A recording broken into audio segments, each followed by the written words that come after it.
От Твореца е написано предварително всичко. Ако аз сам не развивам по този начин, той сам ме развива.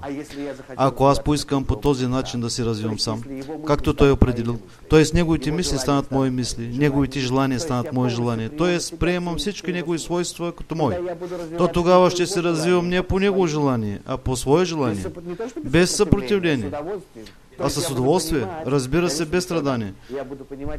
Аз ще разбирам смисъл на това развитие.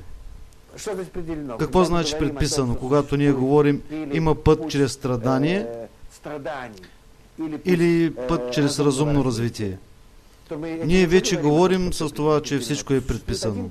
Съществува един път. Този единствен път ти можеш да преминеш или с добро, или с лошо. Но той е предписан. И ти ми кажи, какво в човека е не предписано? Всичко е предписано в гените, в хормоните, всичко е програмирано предварително. Всичко, което ти заобикаля обществото, предизвика определена реакция в теб. В съответствие с твой вътрешен свят. Така че, знаейки предварително твоята вътрешна система и цялата външна система, може предварително да се предскажат всички твои реакции, всички твои постъпки. Може предварително те накарат да реагираш така или иначе. И какво непредсказуемо тук може да има? Къде има в човека някакво празно пространство или някакви неизвестни, на нас неизвестни, да, но по принцип някакви празнини, които да дават някаква свобода. Свобода на какво? Свобода на избор, а на какво основание тази свобода ще реализира? На основанието на своите вътрешни свойства. Знание, опит, така нататък. Но по принцип по това, което вече е заложено в него. Затова можем конкретно да кажем, ние не знаем, че всички тези системи, но ако ние ги знаехме точно, вътрешната и външната система на Вселената, то практически никакви действия и постъпки непредсказуеми няма. Те всички са абсолютно предсказуеми. Това е също като гледаме някакви малки устройства, молекули, атоми и така нататък. Ние можем да предскажем предварително какво се случва с тях.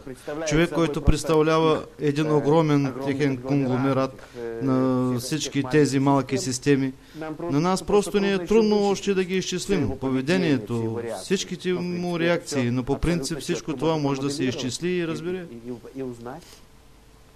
Това е просто нашето неразбиране на отчетливите, точни връзки в една затворена система на цялата Вселена. Всичко това ни говори като че ли съществува свобода на избор. Това е нашето незнание, което наричаме свобода на избор.